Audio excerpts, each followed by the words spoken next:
بسم الله الرحمن الرحیم. سورة مائدة رکو نمبر 2 بوایو. أعوذ بالله من الشيطان الرجيم. بسم الله الرحمن الرحيم. يا أيها الذين آمنوا هغه کسانو چې ایمان مراوړې اذا قمتم هر کله چې پاسئ تاسو الى الصلاة مانځته فاغسلوا وجوهكم نو وینځئ مخونه خپل و ایدیکم او لاسونه خپل الى المرافق د څنګلو پورې وامسحوا برؤوسکم او مسو کوي په سرونو خپل و ارجلکم الى الكعبین او وینځئ خپې ته پړکو پورې وان کنتم جنبا فطهروا کچریه تاسو په جنابت کې نو پاکي حاصله کړئ وان کنتم مرضى کچریه تاسو بیمار او علی سفر یا په سفر کې او جاء احد منکم من الغائط یا راشي په تاسو کې یو کس د وړو بولونه یا لوی بولونه او لامستم النساء آیا تاسو یو زیوالی وکئ د ښځو سره فلم تجدو ما ان چې ونه مومئ تاسو اوبه فتیممو نو تیمم ووهئ صعیدا طیبا په پاکه خاوره سره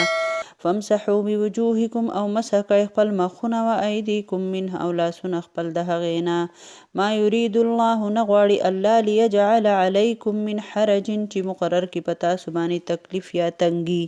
ولکن یرید لیکن غواړي الله لیطهرکم چې پاک کړي تاسو ولیتم نعمته علیکم د پاره دی چې پوره کړي نعمت خپل په تاسو لعلکم تشکرون د پاره دی چې تاسو شکر گزار جوړ شئ واذکروا او یاد کئ نعمت الله علیکم نعمت د الله چې په تاسو یې کړی و میثاقه الذي او وعده هغه واثقکم به چې مضبوطوالی کړی دی الله ستاسو سره د هغې اذ قلتم هر کله چې وویل تاسو سمعنا مونږ واورېده و اطعنا او مونږ ومنو فرمان ستا واتقوا الله او ویریږئ د الله نه ان الله علیم بذات الصدور بېشک الله پاک پوهه دی سینو په رازونو باندې یا ایها الذین آمنوا ای خلق چې ایمان مو راوړی کونو جوړ شئ قوامین لله قائمونکي په حق باندې الله لره شهداء بالقسط گواهی ورکونکي د انصاف ولا یجرمنکم او باعث دې نکړي په تاسو باندې شنآن دشمنی قوم د یو قوم علی الله تعدلوا په دې خبره چې تاسو انصاف ونه کوئ اعدلوا انصاف کوئ هو اقرب للتقوى دا تقوا ته نږدې خبره ده واتقوا الله د الله نه یریږئ ان الله خبیر بما تعملون بېشک الله خبردار دی په هغه عملونو چې تاسو یې کوئ وعد الله الذين آمنوا وعده کړي د الله د هغه چا سره چې ایمان یې راوړی وعملوا الصالحات او نیک عمل کوي لهم مغفرة واجر عظیم د دوی دپاره مغفرت دی او بدله ده لویه والذین کفروا هغه کسان چې کفر یې وکړو وکذبوا بآیاتنا او دروغ یې وګڼل آیتونه زمونږه اولئک اصحاب الجحیم دغه خلک خاوندان د دوزخ دي یا ایها الذین آمنوا اذکروا ای خلک چې ایمان مو راوړی یاد کئ نعمت الله علیکم احسان د الله نعمت د الله چې په تاسو یې کړی اذ هم هر کله چې اراده وکړه قوم یو قوم ان یبسطوا الیکم چې راوغځئ راوږده کړي الیکم تاسو ته ایدیهم لاسونه خپل فکف ایدیهم پس منع کړل الله لاسونه د دوی عنکم ستاسو نه واتقوا الله ویریږئ د الله نه وعلى الله فليتوکل المؤمنون او په الله باندې خاص بروسه توکل کوي بروسه ساتي مؤمنان په دې رکوع کې الله رب العالمین د مانځه دپاره د چهاردام ذکر کړی دی دا یاد ساتئ چې په چهاراندام کې یعنی کمی ته چې وضو ویلې کېږي نو تاسو وضو او استنجا وپېژنئ لکه چهاردام چې موږ ورته وایو هغې ته وضو وایي او استنجا چې ده چې بنده واشروم ته لاړ شي او ځان یې نو هغې ته استنجا وایي ټیک ده اوس دلته د وضو فرایض دي الله فرمایي ای مؤمنانو هر کله تاسو مانځه ته ودرېږئ نو اول مخونه وینځئ لاسونه د څنګلو پورې وینځئ او په سر مسح وکئ او خپې وینځئ د پړکو پورې اوس کاش چې مونږ یو بل ته منامخ وی چې ما تاسو ته چهاردام طریقه ښوولې وي دا څلور خو فرض دي د چهاردام چې مخ وچ پاتې شي مونځ نه کېږي چهاردام نه کېږي فرض ونه شو ځکه مونځ نه کېږي مټې دواړه د څنګلو پورې د څلورم سر مسح کول او خپې د پړکو پورې وینځل دا څلور خبرې فرض دي ټیک شوه خو ټوله د چاردام طریقه چې پاک نبی صلی الله علیه وسلم ښوولي دي چې په هغې کې سنت دي، د سنتو سره د رسول الله صلی الله علیه وسلم په شان چې چاردام کوو نو څنګه به کوو. اول به اوس نن سبا خو په غسلخانه کې دننه دغه دي شینکي که نه بیسني په هغې کې خلک چاردام کوي، نو هغه هم ټیک دی، خو د سنت طریقه دا ده چې د غسلخانې نه بهر په ناستې قبلې ته مخ، نو ډېره کمه کوزه ده، نو بله دا چې نن سبا خلکو خپې هم لاګانې هم خرابې دي په ناستې او د چاردام لکه کمې ته چې وزو وایي که نه چاردام څوک په ناستې کولی هم نشي. به هر حال خیر لکه دغه ته کیږي چاردام کیږي چې په ولاړې باندې کینو کیږي، خو د سنت طریقې مطابق نه او نور کیږي که نه. نو څنګه به کوئ؟ اول به بسم الله الرحمن الرحیم ووایئ، د غسلخانې نه راووتې یا په غسلخانه کې بیسن ته ودرېدې هر، نو اول بهتره دا ده چې تاسو پیشي یا څه وکئ نو لاس په صابون وینځئ، بهتره دا ده که نه جراثیم ختم شي، صفایي نوي ایمان دی. نو بسم الله الرحمن الرحیم به ووایئ، لاس به وینځئ، په ښی لاس باندې به اوبه راوالئ، خولې ته به واچئ. بهتره دا ده چې مسواک استعمال کوئ، ډېر زیات ښه شی دی، ډېر سنت دی. د مسواک چې دی 27 ګونه زیات ثواب لري چې مسواک څوک وهي که نه، نو دونه ډېر ثوابي دی. او بیا په روژه کې په مسواک کې که دغه خوند یي هم د ورځې نو مسواک تا ته اجازت دی، لکه ټوت پیسټ نه شئ لګولی هغې سره روژه خرابېږي، خو مسواک که خوند پکې یي هم نو خیر دی، تا ته اجازت دی مسواک کولی شئ، نو ثواب هم دی او د غاښ چینجې هم ختموي، نو مسواک خامخا کوئ. ټیک ده؟ نو په ښی لاس باندې به مسواک ووهئ په خوله کې، او بیا به خولې ته اوبه واچئ. نو که بوځئ نو غړغړه به وکړئ، چې روژه یې نو غړغړه به نه کړئ. په ښی لاس یو ځل دې اوبه واچولې مسواک دې ووهو، بیا دې اوبه واچولې بیا دې مسواک ووهو په دویم ځل باندې که نه، نو بیا به او غړغړه به وکړي، او چې روژه نه وي چې روژه یې غړغړه به نه کړي، او بیا په دریم ځل اسې اوبه واچئ. خوله وینځلې شوه، نو د خولې د انځلو په وخت کې به څه وي؟ یا الله په خوله مې د حوض کوثر اوبه وڅکلې کې. د عربۍ خبرې دي، خو عربي څوک یادولی شي وس که نه، پښتو اسانه ده، الله په هره ژبه پوهېږي. نو یا الله په خوله مې د حوض کوثر اوبه وڅکې. بیا به په ښی لاس پوزې ته اوبه واچئ، او د ګس لاس کچۍ ګوته چې دا به په دواړه سپېږمو کې ووهئ چې د دې پوست ځای پورې داسې دا لمده ګوته لاړه شي. ټیک شوه؟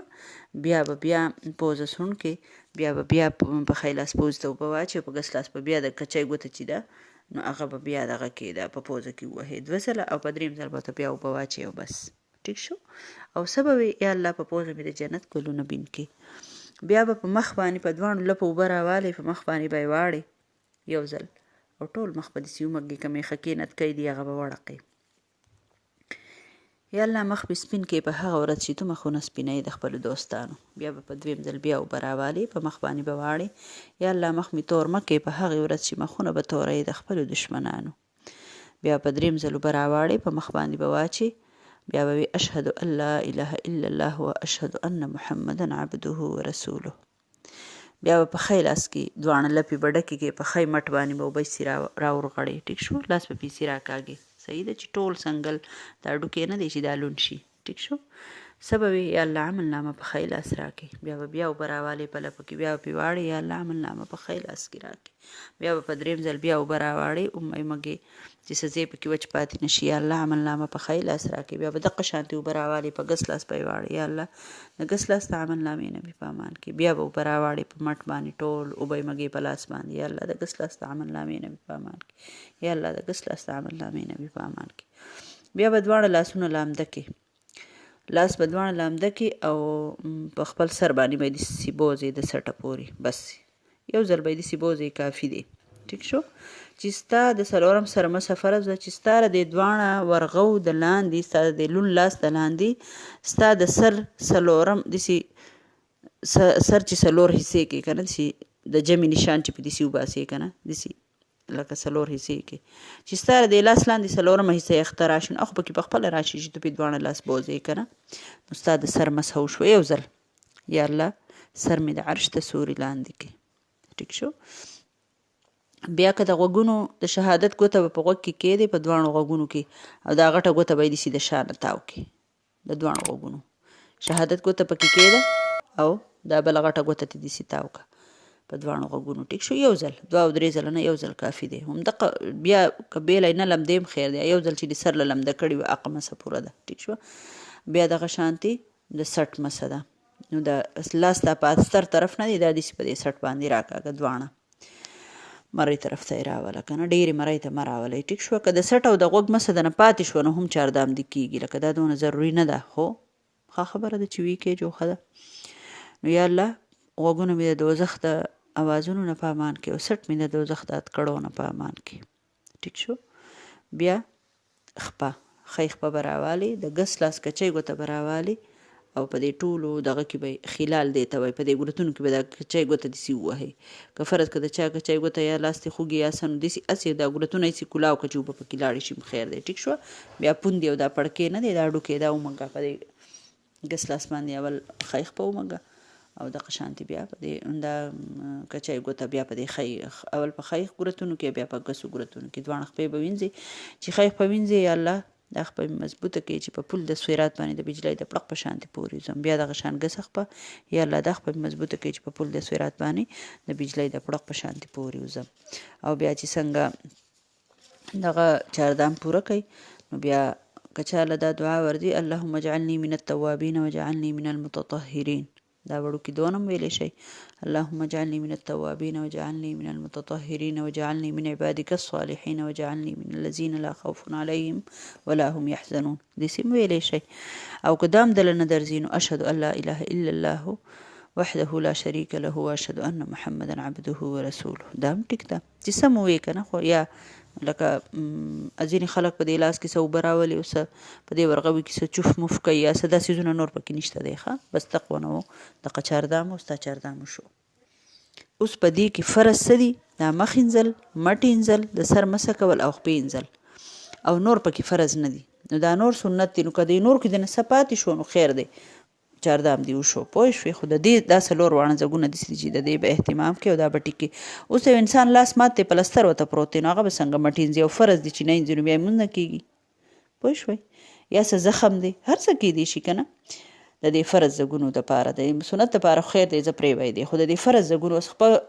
باندې سیچل دی یا بدانه ده لمدولی نه شي یا څه که نه د هغې طریقه دا ده چې که لاس دې مات دی پلستر دی پې نو لاس به لون کې او اسی به په دې پلستر باندې داسې د پاسه راکاږي ټول هر ځای ته خو هغه لون لاس نه راسي خو دې ته مسحه وایي مسحه نو داسې به ووایي چې یا الله دا لاس د ګس لاس د عملنامې نه په امان کې او ګس لاس دې پلستر دی نو په ګس لاس به داسې دغه لاس داسې لون بوځي بس وشو ټیک شو خپه دي زخمي ده دا نه ده پې ګوته دې تړلې ده دغه ګوته نه ده په دې باندې یا دا پې څه راګوره که یا پې څه پاکه کپړه واچوه او لاس لون که او دا دغه داسې دا ګوتې باندې داسې ټپ ټپ وکړه د هغه لون لاس بس دغه مسه شوه ټیک شوه مسه خو پېژنئ که نه دغه مسه شوه صحیح ده یا د خپې په دې جیبې کې پړسېدلي نو دا بیخي نری جورابه نه او پیڼه جورابه دي ورته په اودس کې چاردام وکړې یو ځل او جورابه ورته واچوه او بیا به چې دی نو لاس راوالي او په دې د اول په ښی باندې د دې ګوتو د طرف نه به داسې دا ښی لاس کېدی داسې به بره طرف ته راولي او بیا به په ګس لاس باندې دا ګسه خپه د ګوتو د طرف نه داسې په بره په جورابه راولي دغه مسه شوه ځکه چې تا تکلیف دی نو په جورابه باندې به مسه وکړي دغه شانتي که نور څه مخ باندې سیچل دی خدای مکز خراب شوی دی یا سترګې اپریشن دی کړی لونوالی ولا نه دی ښه که نه نو په مخ به لوبټه واچې او داسې به پې دا لاسونه به پې داسې وتپې لاس به لون کې د پاسه به پې وتپې او بس دا ستا دغه شو داسې شو لکه تا چې انځلې او بیا الله فرمایي که اودس چاردام نشئ کولی تیمم ووهئ یا اوبه نه یا بیماري یا په سفري هر څه مسله چې ده نو د هغې دپاره بیا تیمم ووهئ خو مونځ پرېښودل نشته دی تیمم ووهئ خو لکه مونځ به کوئ ټیک ده یا دغه شان د غسل خبره پکې هم ده نو د غسل او د تیمم ما تاسو ته طریقه ښوولې وه که نه په تېره مخکیني سوره نساء کې راغلي وه که نه نو د غسل طریقه هم دغه ده چې د غسل که فرض که کوم نو غسل خو ما تاسو ته ویلي وو چې څه طریقه ده او تاسو ته به یاد وي فرض پکې څه وو پوزې ته خولې ته اوبه اچول پوزې ته اوبه اچول په ټول وجود باندې اوبه رغړول او د تیمم فرض څه وو یو نیت او 2 ضربه د دې خبرې ډېر زیات تپوس کېږي وایي چې روژه مې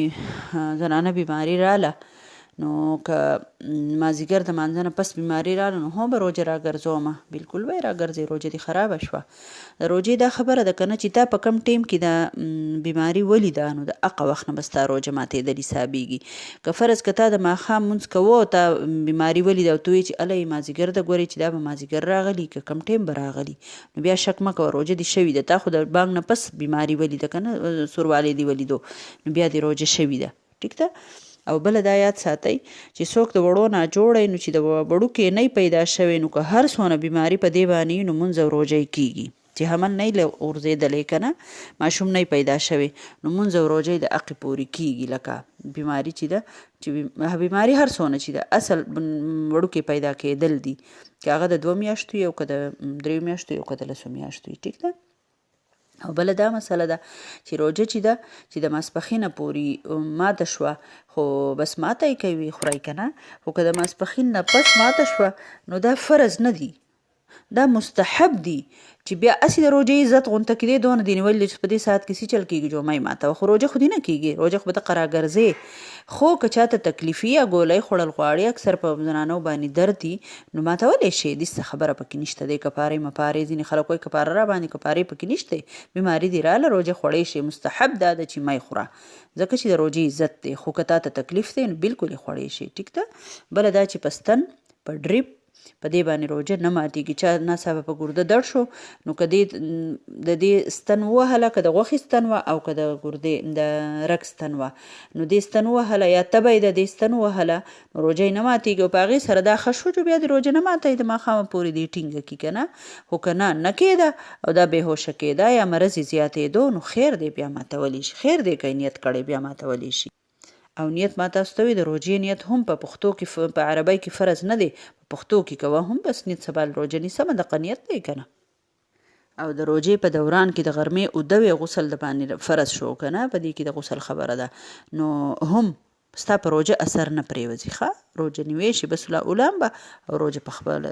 ونیسه روژه دې ټیک ده خو د ورځې د روژې په حالت کې د ښځه خاوند میلاب چې دی هغه ګناه ده هغه کفاره ده که نه هغې نه دې الله ټول مسلمانان په امن او محفوظ وساتي الله دې زموږ نه رضا شي